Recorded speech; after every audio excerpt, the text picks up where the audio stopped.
So the next question is 33. In an electric field E, force experienced by a charge Q is तो Q into E आएगा, first option correct हो जाएगा. Next is work done per unit test charge is characteristic of. तो per unit test charge है तो इसमें ये electric field आ जाएगा क्योंकि टेस्ट चार्ज का इसमें कोई रोल ही नहीं होगा यहाँ पे. सो second will be correct. Next is potential difference between 2 points P and Q is Vp minus Vq is. So this is definition of potential difference. Third आ जाएगा UP minus UQ upon Q. Next is choose the correct statement. Actual value of potential is not physically significant. Only potential difference has physical significance. So third one will be the correct option here.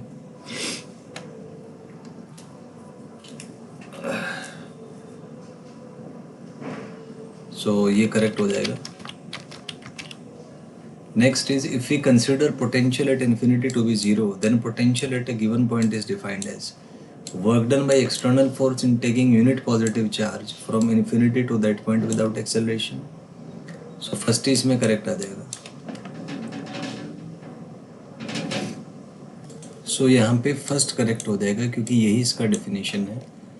Work done by external force in taking unit positive charge from infinity to that point. तो ये correct हो जाएगा first यहाँ पे. Next is work done by electrostatic field depends, तो independent of path होता है, second आ जाएगा. Next is to obtain work done per unit charge we should take large charge, तो इनफाइनाइटली छोटा इनफाइनाइटेजिमली स्मॉल चार्ज लेना चाहिए जिससे ओरिजिनल कॉन्फ़िगरेशन डिस्टर्ब ना हो. तो second will be correct option here. Next is if a charge is moved from one point to another in an electric field, then at every point external force is equal to electrostatic force. External force is opposite, तो opposite आएगा क्योंकि acceleration zero है तो net force zero होना चाहिए. So second will be the correct option over here. Next is consider two charges capital Q small q work done by repulsive force when Q moves from P1 to P2. सो ये P1 से P2 move करे तो displacement इधर है, force इधर होगा, तो work done जो है वो नेगेटिव आ जाएगा. So second will be correct over here. Next is in the above question if Q is moved very slowly then work done by external force in moving Q from P1 to P2 is.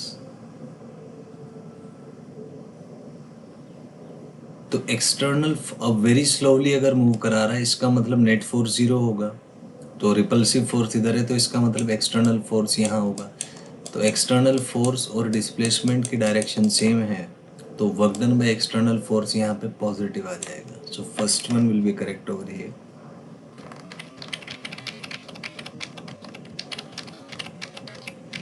Next is in the above question for slow movement net work done on the charges. तो net work done होता है change in kinetic energy, slow movement है तो change in kinetic energy zero होगा. So net work done भी यहाँ पे zero आ जाएगा.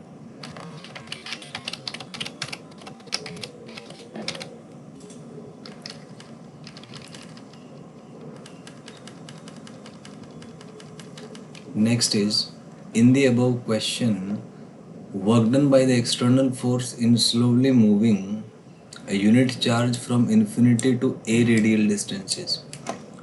तो work done by external charge slow moment में होता है u final minus u initial. तो अगर u final minus u initial लिखेंगे आप तो ये सिंपली सॉल्व होके kq बाई r आ जाएगा. तो first one will be correct over here. Next is in the above question graphical variation of work done in Q. तो लीनियर रिलेशन है तो ग्राफ एक स्ट्रेट लाइन होगा, तो first one will be correct. Next is in the above question graphical variation between work and r. तो work done inversely proportional to r आप यहाँ से देख सकते हैं. So graph will be rectangular hyperbola. Fourth will be correct answer. Next is taking electric potential at infinity to be zero the electric potential at a distance r from Q is. तो ये KQ by R आ जाएगा और definition से difference of potential energy पर unit charge. तो KQ by R इसको कह सकते हैं.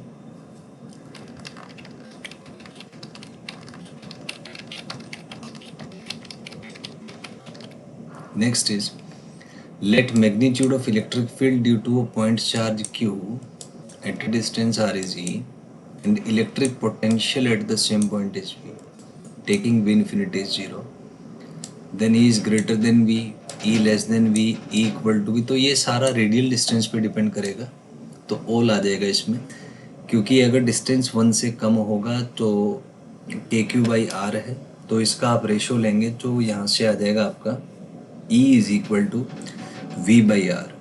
तो R अगर 1 से कम है तो E ज़्यादा हो जाएगा, R 1 के इक्वल है, इज इक्वल टू भी न्यूमेरिकली, और ग्रेटर देन 1 है तो लेस देन हो जाएगा। So all are possible, so fourth option will be correct over here.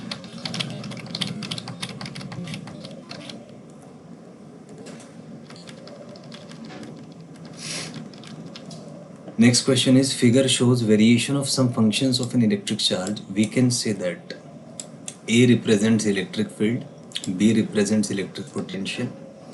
तो आप यहाँ पे देख सकते हैं कि जब R 1 से कम है तो A वाला जो ग्राफ है उसका वैल्यू ज़्यादा है, तो A ज़्यादा है तो हम कह सकते हैं कि ये इलेक्ट्रिक फील्ड होगा, क्योंकि R जब 1 से कम है तो E होता है आपका V बाई आर, तो R 1 से कम है तो E V से बड़ा हो जाएगा। So here A represent the electric field and B represent electric potential, तो फर्स्ट वन जो है वो करेक्ट हो जाएगा। नेक्स्ट है find potential at a point P due to charge 4 × 10⁻⁻7 located 9 centimetre away. तो KQ/R वाला फॉर्मूला आप यूज़ कर लीजिए, तो यहाँ से फर्स्ट आपका आंसर आ जाएगा। Next is work done in bringing a charge of this from infinity to the above point. So work done difference of potential energy से आ जाएगा। सो Q इंटू वी आप कर दीजिए, तो ये यहाँ से first one will be correct. Next is in the above question does the answer depends on path. नहीं, क्योंकि ये इनिशियल और फाइनल पोटेंशियल एनर्जी पे डिपेंड करेगा, it is independent of the path. Next is in the above question why the work done is path independent. तो ये है किसी भी डिस्प्लेसमेंट को हम रेडियल और परपेंडिकुलर डिस्प्लेसमेंट में तोड़ सकते हैं। तो वर्क डन परपेंडिकुलर डायरेक्शन में 0 होगा, सो टोटल वर्क डन केवल रेडियल डिस्टेंस पे प्रोजेक्शन पे डिपेंड करेगा, तो यहाँ पे सेकंड ऑप्शन आपका करेक्ट हो जाएगा।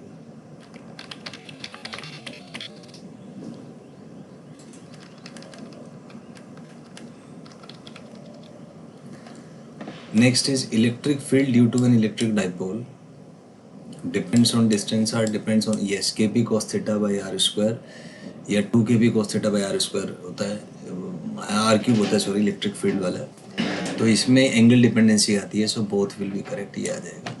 Next is electric potential due to electric dipole is, तो ये kp cos theta by r square आता है, first one will be correct.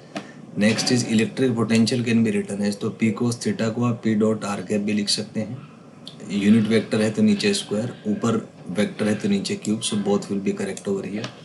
Next is on the axis of the dipole electric potential is, theta को 0 कर दीजिए, सो ये आपका P by epsilon naught r square, first one will be correct over here. Next is for equatorial plane पे theta 90 होगा, cos 90 0 होता है, so work done will be 0। Next is electric potential due to N electric dipole is dependent on r depends on angle, तो इसमें दोनों ही हैं, axially symmetrical about p, तो ऑल ऑप्शन इसमें करेक्ट हो जाएंगे।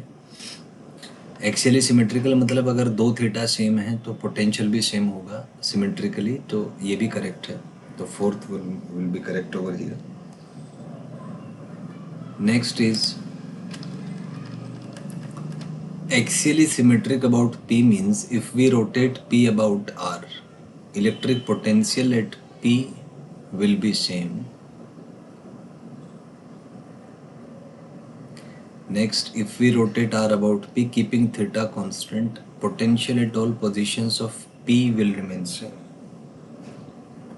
तो इसमें सेकंड ऑप्शन आ जाएगा। मान लीजिए आप ये डाइपोल मोमेंट है, एक एंगल यहाँ पे थीटा है, एक इधर थीटा है, तो दोनों पे पोटेंशियल सेम हो।